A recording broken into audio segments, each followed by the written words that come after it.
Bonsoir, chers amis. Nous sommes très contents de vous avoir avec nous cet après-midi pour notre série Vos questions, nos réponses. Et cet après-midi, nous allons nous lancer dans la découverte des clés prophétiques de Genèse chapitre 6. Mais nous allons faire une incursion aussi dans le chapitre 5 qui introduit tout cela. Donc, ce sera chapitre 5 et chapitre 6.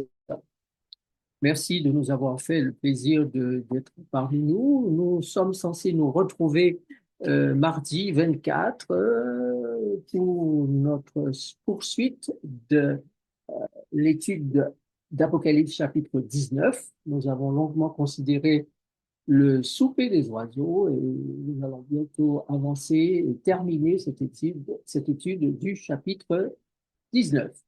Voilà. Donc, préparez-vous, mardi, c'est 18h30, voilà, 18h30, nous sommes ensemble et beaucoup parfois oublient probablement ce rendez-vous. Il y en a tellement, il y en a tellement. Alors, mais heureusement qu'il y a le YouTube et vous pouvez toujours, par la suite, lorsque nous allons euh, remettre la vidéo en état de vue agréablement, on peut dire ça comme ça, eh bien, on peut toujours prendre le temps de l'écouter et de considérer toutes ces choses magnifiques, merveilleuses que Dieu souhaite nous révéler pour cette fin de temps. Alors, les deux chapitres que nous allons considérer ici, chers amis, contiennent de façon voilée l'évolution de la relation avec Dieu, de ceux qui sont appelés les fils de Dieu, mais aussi ce qui se déroule avec les filles des hommes tombés dans le péché, donc vivant sans Dieu. Ces deux catégories sont les types de ceux qui vont vivre à la fin des temps. Et l'une de ces deux catégories sera enlevée pour être désormais avec Dieu. L'autre sera détruite. L'autre détruite étant le type de ceux qui préféreront vivre sans Dieu ou qui auront préféré vivre sans Dieu. Alors, dans l'étude de ces deux chapitres, nous allons pouvoir découvrir ensemble que ces types sont aussi vierges sages, vierges folles, qui vont à la rencontre de l'époux. Et la découverte des différentes clés prophétiques que nous avons dans le chapitre 5 et chapitre 6 de Genèse vont nous permettre d'affirmer ou d'infirmer tout cela. Que nous faut-il souligner à ce stade de la réflexion? Alors, après la chute de nos premiers parents et le meurtre d'Abel, deuxième fils d'Adam et Ève, Dieu prend un nouveau départ avec la race humaine, malgré toutes ses faiblesses. Il patronne un modèle prophétique et eschatologique, c'est-à-dire événement de la fin des temps, ou prophétie de la fin des temps. Alors, il patronne tout cela à l'image de de ce modèle d'Enoch qui marche avec Dieu jusqu'à être enlevé. Vous allez comprendre plus tard pourquoi je dis cela ainsi. Le Dieu qui est le Créateur, dont la parole toute-puissante est créatrice, qui a donné son souffle à la matière, l'homme, il a doublé ensuite en ayant un homme et une femme, c'est le Dieu qui pourvoit aux besoins physiques, émotionnels, sociaux, affectifs, spirituels et autres. Ce Dieu-là a un but, avoir un peuple, une famille à sa ressemblance, un avec lui et partageant son pouvoir. Ce but restera inchangé malgré tout ce qui pourra se passer dans l'histoire du monde. Jusqu'à la fin de la controverse, Dieu ne change pas de cap, il ne change pas d'objectif jusqu'à ce que la controverse entre le bien et le mal, Christ, Satan, la lumière et les ténèbres, l'ignorance et la vérité arrive à sa fin. Dans le livre de la Genèse, nous avons révélé et programmé toutes les intentions divines pour l'humanité dans le cadre de cette grande controverse et particulièrement dans le cadre du plan du salut, ce qu'on appelle encore le plan rédempteur. Ainsi, 7 déclarations de Genèse 5 et 6 vont être des révélations, des clés, des lignes prophétiques pour comprendre la trame, le déroulement du plan divin qui mettra fin au conflit des âges à tout jamais. Rappelez-vous, souvenez-vous que les enseignements de l'Ancien Testament ont été conceptualisés pour ceux qui auront à vivre à la fin des siècles, selon 1 Corinthiens chapitre 10, verset 11. Relisons ce texte. Ces choses leur sont arrivées pour servir d'exemple et elles ont été écrites pour notre instruction, à nous qui sommes parvenus à la fin des siècles. Merci. On devrait donc pour comprendre et savoir ce qui se passera dans les grandes lignes au temps de la fin et en quoi nous sommes concernés et impliqués individuellement et collectivement. On devrait donc étudier sérieusement les clés, les lignes, les jalons prophétiques de la Genèse et des autres livres bibliques. Alors, tournons-nous tout de suite vers Genèse chapitre 5 et chapitre 6 pour découvrir la première clé. Clé numéro 1, le livre appelé celui de la postérité. Regardons ce qu'en dit la Bible dans Genèse chapitre 5, verset 1er, et nous allons compléter avec Daniel 10, verset 21 et Apocalypse 10, verset 10 et 11 pour bien comprendre l'importance du livre au début de cette nouvelle action, de cette nouvelle opération divine. Voici le texte de Genèse chapitre 5, verset 1. Voici le livre de la postérité d'Adam. Lorsque Dieu créa l'homme, il le fit à la ressemblance de Dieu. Lorsque Dieu créa l'homme, il le fit à la ressemblance de Dieu.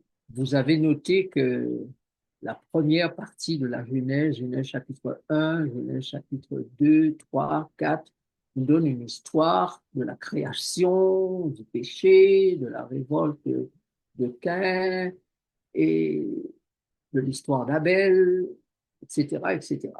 Puis, on a l'impression que tout recommence, puisque entre-temps, Dieu a disparu de la pensée, de la parole, des activités pieuses et ecclésiales, si on pourrait dire ça comme ça, pour employer un mot moderne, pardon. Et le Seigneur, le Dieu créateur, revient dans la vie des hommes, et le chapitre 5 est le chapitre qui le fait revenir comme l'autorité créatrice, comme l'autorité spirituelle, comme celui qui a un but pour l'humanité, faire en sorte que celle-ci soit vraiment et définitivement à la ressemblance de Dieu. Il n'y a pas seulement dans Genèse chapitre 5 où il est question de livre quand Dieu veut mener une opération capitale, importante dans le plan rédempteur.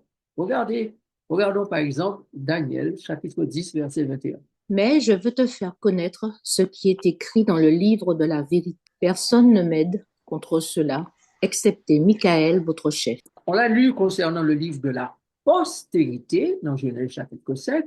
Voilà maintenant que pour une autre opération, et particulièrement pour une opération qui concerne les derniers temps, la fin des temps ou l'approche des derniers temps, eh bien, Dieu va remettre encore à un prophète le livre de la vérité. Regardez ce qui est dit dans Apocalypse cette fois, concernant toujours le livre, Apocalypse 10, 10 et 11. Je pris le petit livre de la main de l'ange et je l'avalai.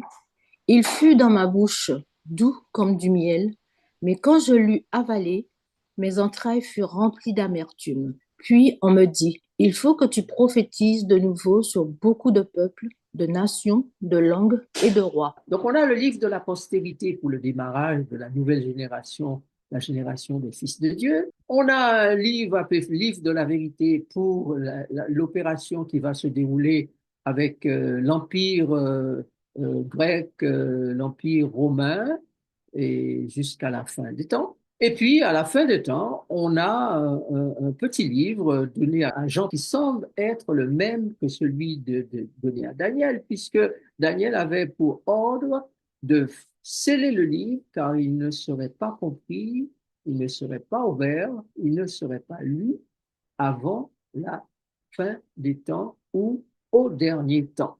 Nous avons déjà vu cela plusieurs fois, vous pouvez toujours revoir dans Daniel chapitre 12. En conclusion, nous pouvons dire que chaque fois que Dieu entame une action ou une phase particulière dans le cadre du plan fixé, il donne un livre, un document écrit qui expose le plan. Donc, lire le livre de la Genèse, chapitre 5 et chapitre 6, particulièrement, c'est avoir en main un livre qui est censé nous révéler le déroulement des choses à la fin des temps. Car ce qui a été écrit pour notre instruction à nous qui sommes parvenus à la fin des siècles. Donc, chaque personne à l'écoute de cette émission doit savoir, doit comprendre qu'il lui faut connaître ou découvrir le contenu de ces trois livres. Le livre de la postérité, le livre de la vérité et le petit livre de la prophétie donnée à chaque. Donc, si vous ne connaissez pas le contenu du livre de la postérité,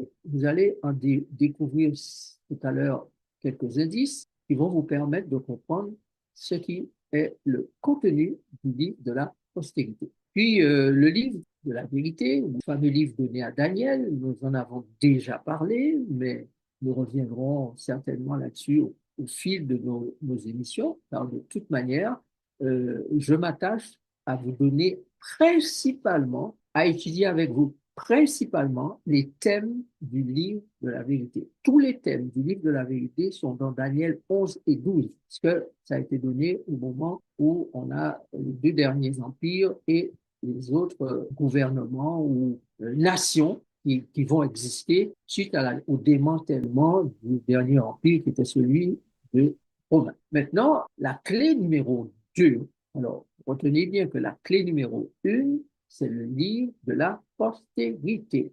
Et ce livre a un contenu qui a plusieurs sous-clés, si je peux dire, plusieurs enseignements très importants que nous allons décoder au fur et à mesure, de sorte que vous ayez le contenu de ce livre. Je peux déjà vous dire que son contenu est déchiffrable à partir des noms de chaque individu mentionné dans le chapitre 5 et à partir des chiffres qui sont donnés conjointement avec ces différents noms. C'est ainsi que l'on décode le contenu du livre de Genèse, chapitre 5, livre de la postérité.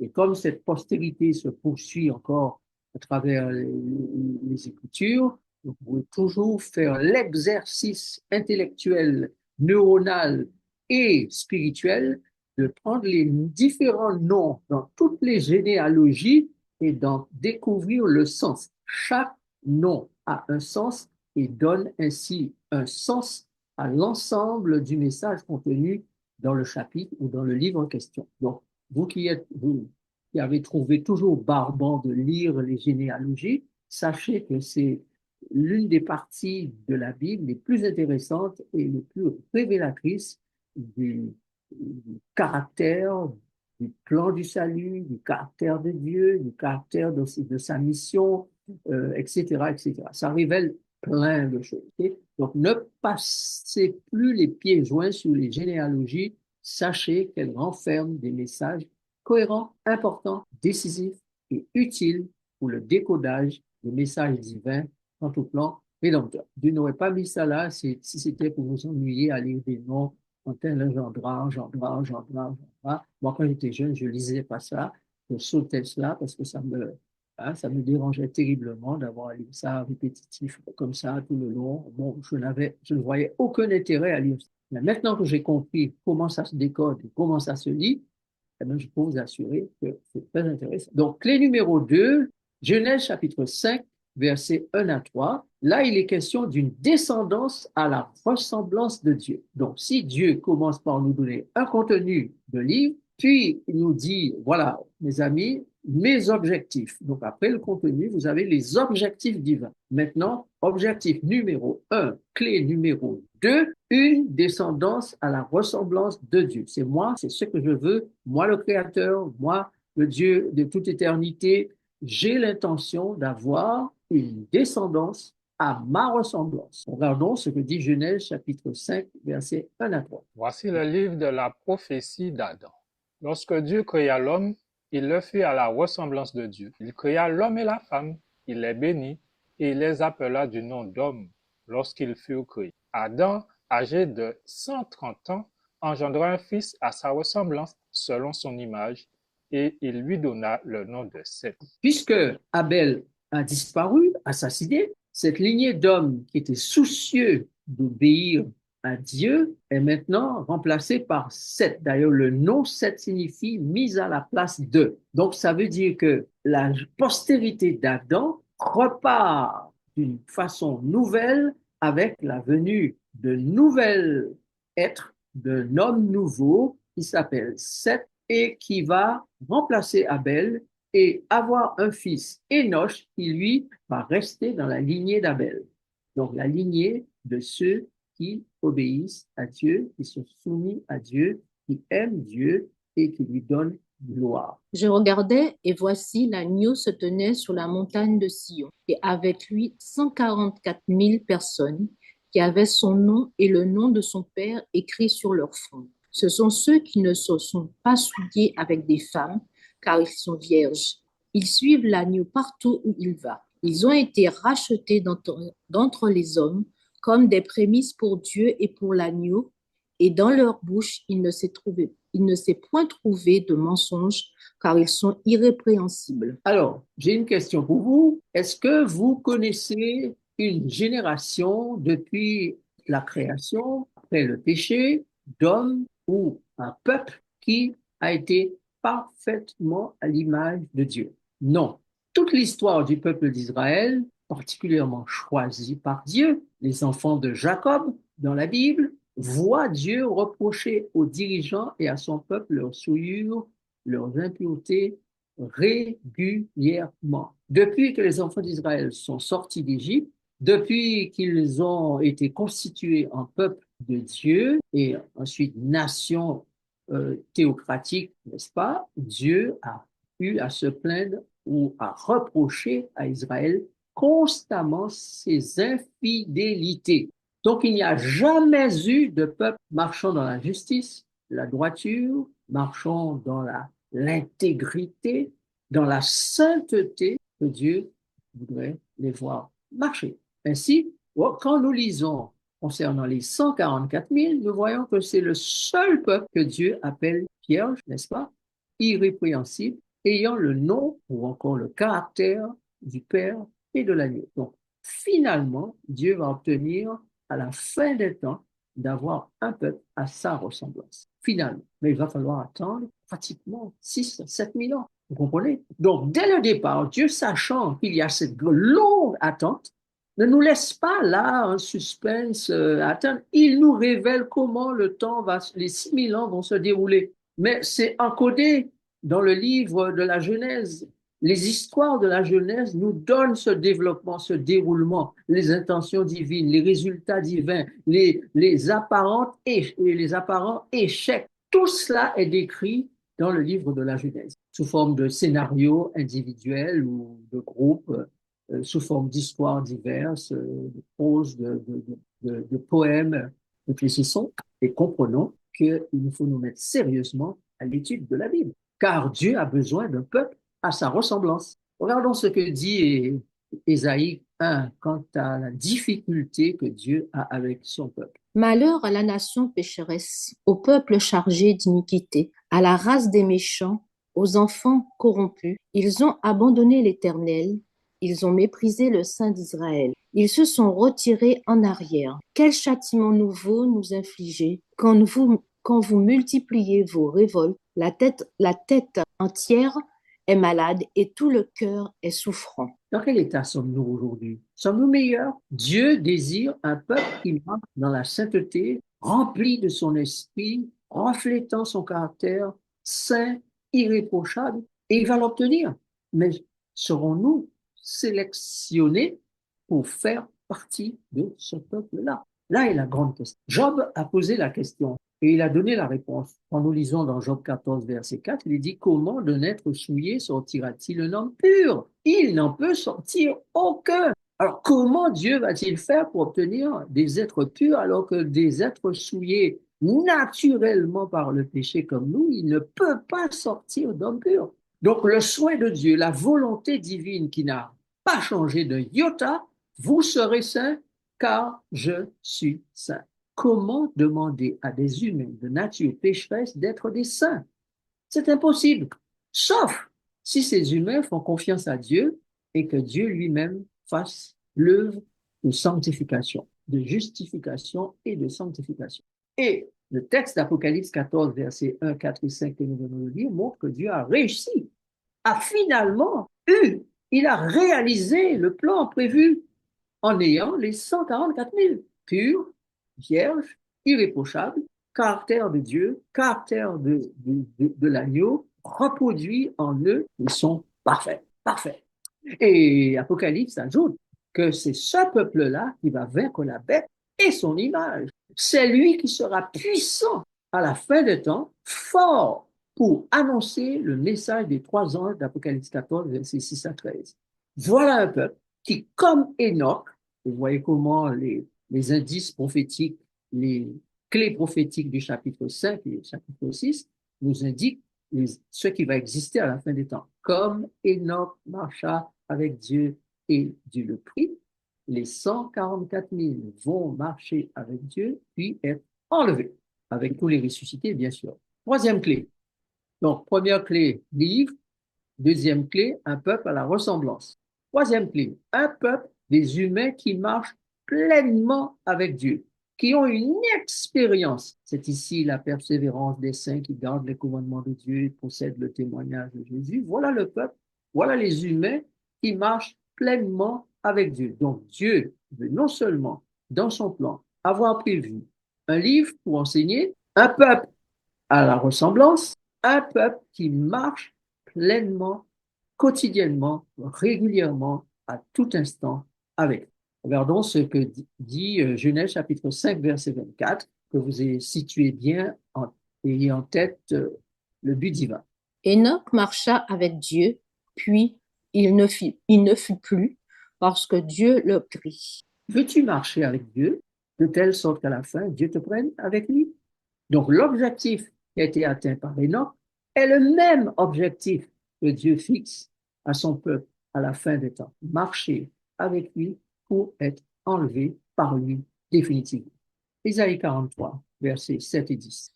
Tous ceux qui s'appellent de mon nom et que j'ai créé pour ma gloire, que j'ai formé et que j'ai fait. Vous êtes mes témoins, dit l'Éternel, vous et mon serviteur que j'ai choisi, afin que vous le sachiez, que vous me croyiez et compreniez que c'est moi. Avant moi, il n'a point été formé de Dieu, et après moi, il n'y en aura point. Merci. Alors, vous venez de voir dans Apocalypse 14, versets 1, 4 et 5, que les 144 000 portent le nom de Dieu sur leur front. Et Dieu dit que tous ceux qui s'appellent de mon nom, qu'il a créé pour sa gloire et qu'il a formé et a fait, ceux-là sont ses témoins. Vous et mon serviteur. Donc, le serviteur, c'est Jésus. Vous, c'est le peuple de Dieu. Il fait une sélection, il choisit, il nous choisit afin que nous appartenions à ceux qui vont être dans la compagnie des témoins, dans le groupe des témoins, parce que Dieu a besoin que nous puissions le savoir, que nous puissions le croire, que nous puissions le comprendre. Il a besoin que nous ayons la révélation de qui est Dieu. Qui est Dieu? J'ai besoin que vous compreniez qui je suis, que c'est moi. Avant moi, il n'a point été formé de Dieu.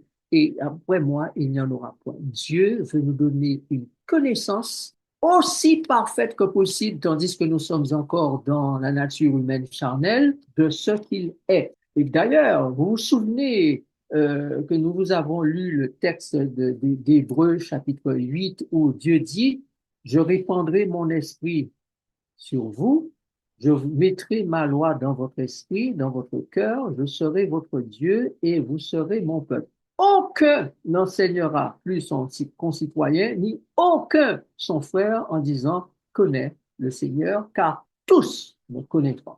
Me connaîtront. Si ta connaissance de Dieu n'a pas cru, ne s'est pas développée, fais vite, pas tarder encore. Mets-toi à l'étude pour connaître le Dieu que tu adores. Souvent, nous allons simplement dans le rituel, nous sommes dans le rituel d'aller à l'église, de faire le culte, et nous pensons que nous connaissons Dieu. Non, nous avons besoin d'investissement intellectuelle, spirituelle, temporelle, de temps donc, pour vraiment faire une expérience personnelle avec Dieu pour qu'il dise, ah, je te connais. Entre toi, je ne t'ai jamais connu. Tu étais à l'église tout le temps, tu lisais la Bible, tu chantais, tu disais Alléluia, tu sautais, tu dansais. Tu as même fait des miracles en mon nom. Mais je ne te connais pas. Vous avez déjà lu ça dans Matthieu, n'est-ce pas? OK. Donc, il est important maintenant pour nous d'avoir le nom de Dieu, le nom de l'agneau, mais surtout, comme dit Jean dans chapitre 17, la vie éternelle, c'est qu'ils te connaissent. Donc, ceux qui auront cru et vraiment compris qui est le Dieu de la prophétie, le Dieu créateur et rédempteur, ceux-là seront prêts à faire partie du peuple qui marche fidèlement avec Dieu pour être enlevé. Alors, la question est, es-tu volontaire? Dieu ne va pas te forcer à prendre ce chemin-là. Tu dois le choisir. C'est toi qui décides si tu veux faire partie de ce groupe-là ou pas. Tu veux, qu'est-ce que tu désires pour que le triomphe de la gloire de Dieu soit là, parce que tu auras été un instrument de ce triomphe. Craignez Dieu et donnez-lui gloire, car l'heure de son jugement est venue. Bon, donc tu es un instrument pour faire éclater la gloire de Dieu dans le monde par ta marche fidèle, sincère, régulière, en profondeur, en largeur, en hauteur, avec Dieu. Oui, Enoch, Noé et bien d'autres ont fait ce choix-là. Et ils ont triomphé avec lui. Donc, dans ce monde pervers dans lequel nous vivons, Dieu nous invite à faire un choix. Mais ce choix va demander des sacrifices, du temps, de l'énergie, oui, la séparation d'avec plein de choses, couper, couper, couper, engagement, engagement, engagement, renoncement, renoncement, renoncement. Voilà la vie de ceux qui choisissent de marcher fidèlement avec Dieu et qui veulent le triomphe. Clé numéro 4, un consolateur. Regardons ce que dit Genèse chapitre 5, versets 28 et 29. Lémec, âgé de 182 ans, engendra un fils.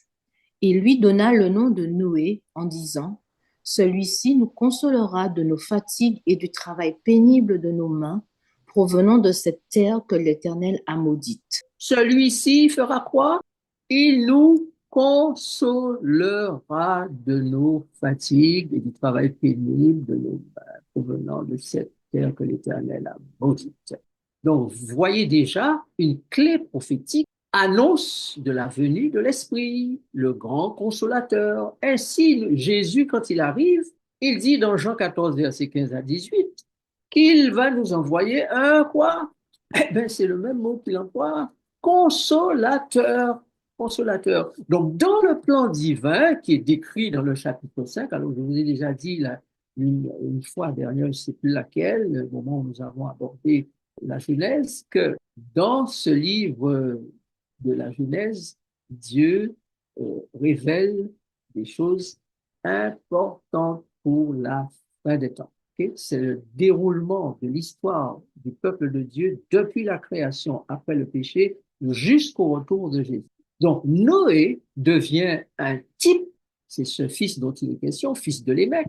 Noé devint un type de ceux qui vont recevoir la puissance de l'Esprit pour apporter espoir, paix et repos à ceux qui crient vers Dieu jour et nuit pour leur délivrer. Dieu a besoin de témoins, il a besoin de prémices, il a besoin de combattants dans la prière d'intercession en faveur de l'humanité, ceux qui vivent cette terre maudite. Des personnes qui sont prêtes à recevoir l'appui de l'Esprit pour une Pentecôte encore plus puissante, ce qu'on appelle l'appui de l'arrière-saison. Serais-tu par hasard une de ces personnes clés choisies par Dieu à travers qui il pourra espérer faire triompher sa gloire? Vois-tu, le 5e livre de la Genèse est une description ou projection prophétique de la manifestation de Jésus et son Église dans les derniers temps. Commençons avec le 5e millénaire. Vous savez que Jésus est venu à la fin du 4e millénaire et c'est dans le 5e millénaire qu'il a commencé sa grande œuvre de rédemption directe pour les humains. Alors, chers amis, l'Esprit Saint, le grand consolateur, a été promis par Jésus pour faire un travail extraordinaire aux dimensions éternelles. Et Dieu a besoin de déverser cet esprit sur un certain nombre de personnes sélectionnées avant de le déverser sur toute chair.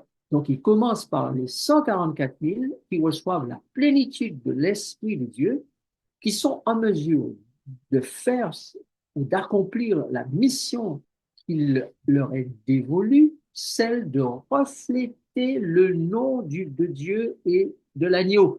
Donc, si nous sommes juste dans une affaire d'église, d'activité à l'église, de prière de chant, de jeûne prière, etc., etc., et nous n'avons pas conscience à quel moment que nous sommes dans une mission extraordinaire qui n'a jamais été confiée auparavant à des êtres humains, donc arrêtons vite là, hein. Dieu a mis le plan sous nos yeux dans Genèse 5 et 6, et il s'attend à ce que nous puissions nous conformer au plan. Donc, le plan dit qu'à la fin des temps, tu devras être un être pur, saint, irréprochable et en vaincu le péché, et que c'est ainsi que Dieu t'utilisera pleinement pour gagner le combat contre le dragon, la bête et le faux prophète.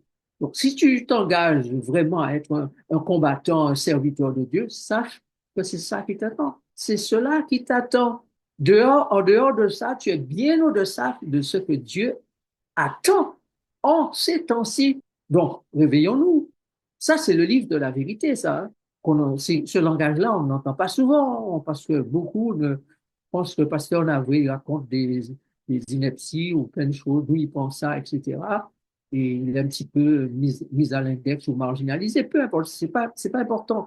L'important, c'est que vous comprenez que ce qui est dit ne vient pas d'un homme, mais vient de la parole de Dieu et qu'il va falloir désapprendre pour réapprendre et que les objectifs de Dieu pour nos vies ne sont pas des objectifs d'aller prêcher l'évangile comme nous l'entendons aujourd'hui. Certes, prêcher l'évangile, mais à la façon de Dieu aujourd'hui, pas à notre façon traditionnelle que nous exerçons depuis des dizaines, des cinquantaines d'années. Nous faisons toujours la même chose, campagne, études bibliques, etc., etc. Non, Dieu a prévu quelque chose de plus grandiose, mais il a promis de le faire d'abord en nous rendant purs, c'est l'heure de la purification. Puis quand nous aurons été purifiés, il a prévu de faire une œuvre d'évangélisation telle que jamais vue depuis que les nations existent dans ce monde. L'évangile sera prêché dans le monde entier pour servir de témoignage à toutes les nations, alors viendra la fin. Dieu, aucune fin ne viendra tant que Dieu n'aura pas obtenu les 144 000, tant qu'il n'aura pas les prémices, quand il n'y a pas de moisson avant les prémices. Donc, il nous faut comprendre que la priorité de Dieu, c'est pas aller prêcher l'évangile. La priorité, c'est que nous soyons des saints. Nous soyons lavés, purifiés, blanchis. C'est ce que Daniel dit dans Daniel chapitre 12. On me dit, ouais, mais tu es contre l'évangélisation. Je ne suis pas contre l'évangélisation. Je suis dans l'évangélisation ordonnée, comme Dieu l'a ordonnée. Si on a un outil qui n'est pas affilé, on ne peut pas couper avec, on pas travailler avec, on pas filer d'abord. C'est une logique basique, ça. Alors, plus on applique cette logique-là à l'évangélisation et personne ne comprend plus rien. L'autre raconte du n'importe quoi. Alors, revenons, tenons-nous sous nos pieds avec une certaine intelligence et comprenons que l'outil pour être utilisé doit être affûté. Dieu veut affûter des hommes et des femmes qu'il appelle les irréprochables, les vierges, les porteurs du caractère de Dieu. Et cela, il est dit maintenant, j'ai 3 messages pour vous, vous allez me le prêcher au monde entier. 3 messages d'Apocalypse. Et en rien de temps, ça sera terminé. Donc, l'Esprit de Dieu désire se saisir de nous maintenant, nous donner les moyens, nous donner l'intelligence pour que nous puissions accomplir ce qui est écrit dans le plan. Clé numéro 5. La venue des géants du mal. Genèse chapitre 6, versets 4 et 5. Que dit le texte? Les géants étaient sur la terre en ces temps-là, après que les fils de Dieu furent venus vers les filles des hommes et qu'elles leur eurent donné des enfants. Ce sont ces héros qui furent fameux dans l'Antiquité. L'Éternel vit que la méchanceté des hommes était grande sur la terre et que toutes les pensées de leur cœur se portaient chaque jour uniquement vers le mal.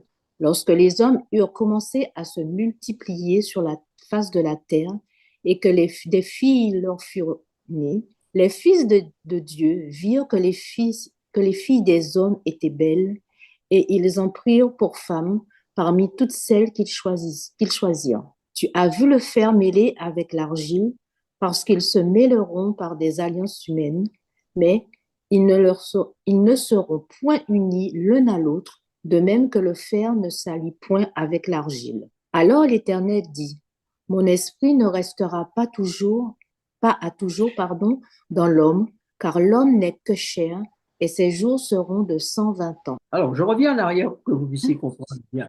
La clé numéro 5, c'est que Dieu nous dit qu'il va y avoir une déferlante maléfique, terrible, insidieuse, terriblement méchante sur le monde. De même qu'à l'époque des géants, le mal a déferlé sur le monde, sur la terre, à une telle vitesse, avec une telle ampleur, que Dieu se dit, oui, je regrette d'avoir fait l'homme, les animaux et tout le reste. Je vais vous exterminer tout cela. Non, ça ne peut pas être ça dans mon univers. On ne peut pas avoir une telle chose dans mon univers. Mais qu'est-ce qui est à l'origine de la venue de ces géants malfaisants? Comprenons bien que le texte dit, l'Éternel vit que la méchanceté des hommes était grande sur la terre et que toutes les pensées de leur cœur se portaient chaque jour uniquement vers le mal. Vous croyez que Dieu pourrait supporter ça longtemps? Mais comment est-ce que la chose est arrivée? Elle est arrivée parce que les hommes ont commencé à se multiplier, lorsque les hommes ont commencé à se multiplier sur la face de la terre, et que les filles leur furent nées, les fils de Dieu virent que les filles des hommes étaient belles et ils en prirent pour femmes parmi toutes celles qu'ils choisirent. Donc, il y a eu alliance, mariage entre les fils de Dieu et les filles des hommes. Deux natures différentes.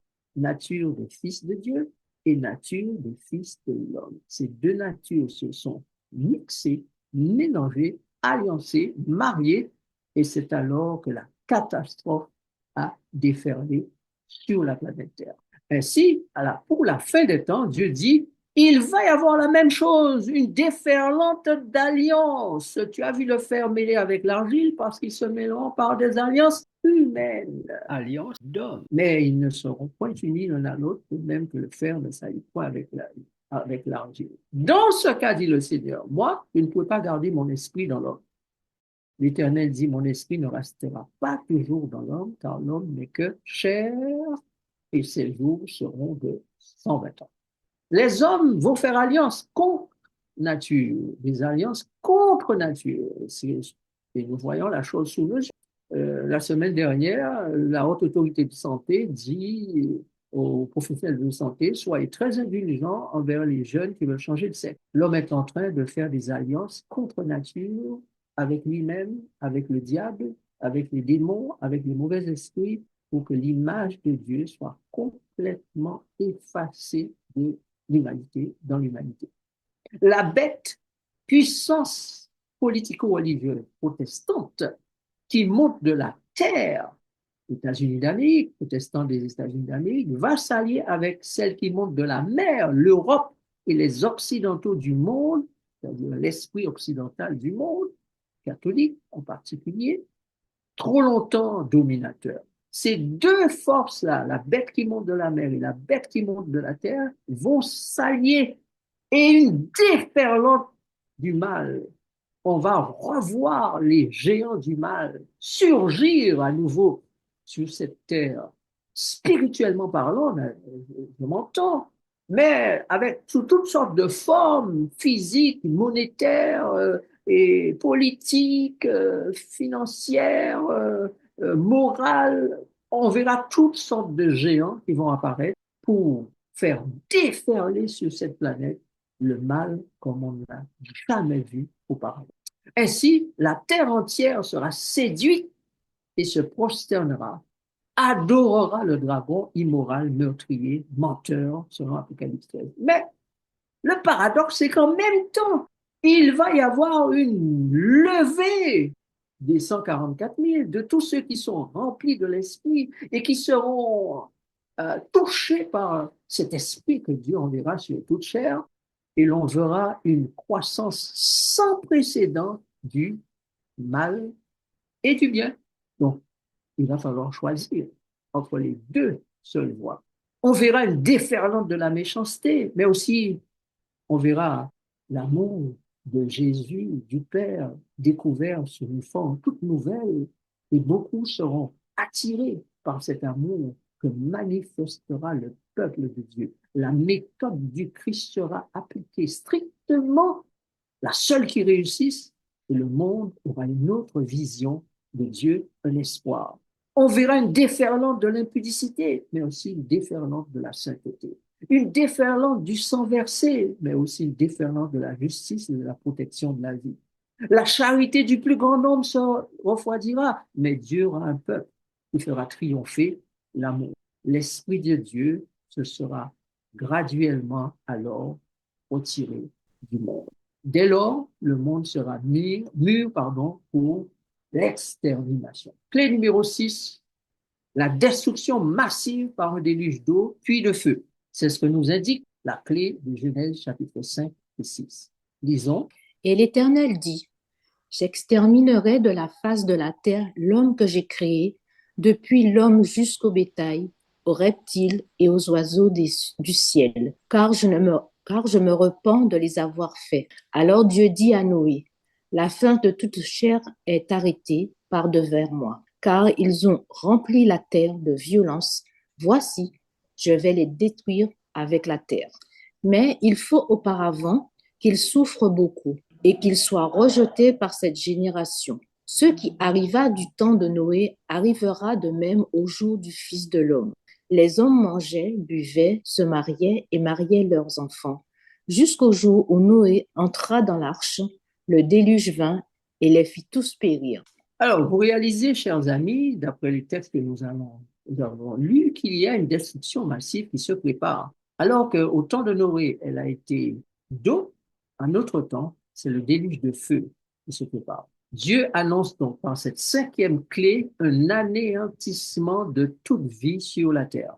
Quelle est la récupération prophétique que Jésus fait de l'événement du déluge? Eh bien, il dit, comme ça s'est passé du temps de Noé, ainsi ça se passera à la fin des temps. Ce qui arriva du temps de Noé arrivera de même au jour du Fils de l'homme. Les hommes mangeaient, buvaient, se mariaient et mariaient leurs enfants jusqu'au jour où Noé entra dans l'arche, le déluge vint et les fit tous périr. Le déluge de feu viendra et ils périront tous, sauf naturellement ceux qui auront pris le Christ et sa parole au sérieux et qui auront compris que le temps est à la purification, le temps est à la victoire sur le péché, le temps est au revêtement de la robe de justice, c'est-à-dire le caractère de Jésus. Le Dieu créateur dit à Lucifer, je te réduirai en cendres. Vous voyez ça dans Ézéchiel 28, verset 18, et dans Malachie 4, verset 1er, il dit exactement la même chose aux méchants. Je vous réduirai en cendres, dit-il dans Malachie 4. Car voici le jour vient, dit-il, ardent comme une fournaise, tous les hautains et tous les méchants seront comme du chaume. Le jour qui vient les embrasera, dit l'Éternel des armées, il ne leur laissera ni racine, ni rameau. De même que la montée du mal au temps des antédiluviens fut contrée et anéantie par l'eau, le pouvoir divin utilisant l'eau, sa fulgurante montée à la fin des temps sera stoppée net, détruite par l'éclat de l'avènement du Christ, le second avènement, et le lac de feu dans lequel Dieu jettera les méchants, la mort et le séjour des morts, selon Apocalypse chapitre 20, versets 13 et 15. Ces promesses sont importantes. Et enfin, la dernière clé, c'est l'arche du salut.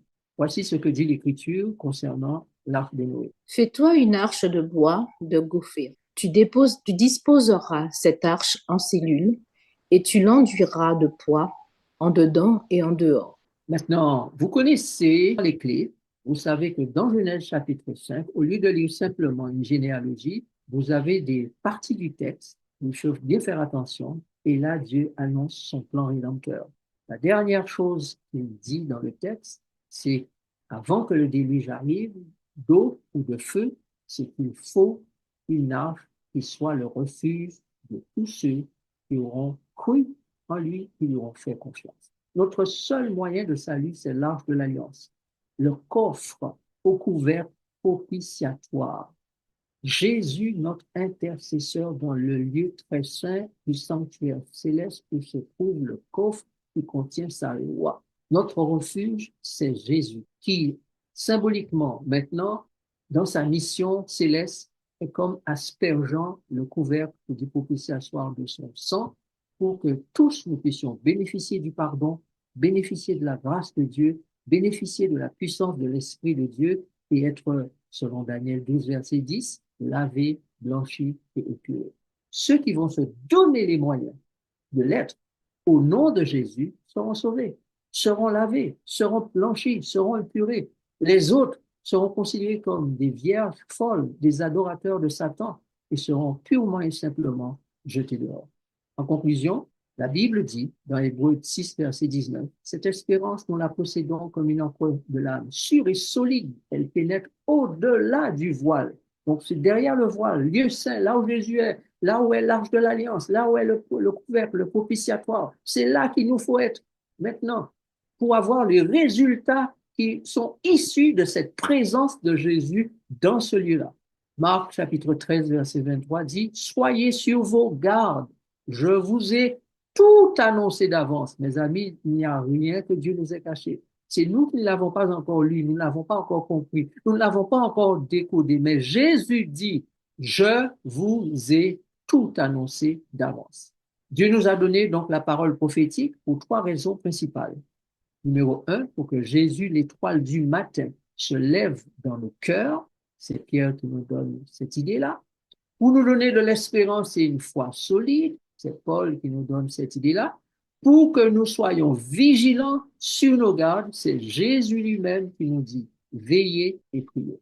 Je souhaite que vous gardiez tous dans vos cœurs ce texte biblique. Mon refuge et ma forteresse, mon Dieu en qui je me confie, car tu es mon refuge, ô Éternel, tu fais du très haut ta route. Puisse Jésus, notre divin Sauveur, médiateur, souverain sacrificateur, à l'heure de la grande détresse qui déferle sur le monde déjà, eh bien, qu'il soit notre sécurité à tous. Amen.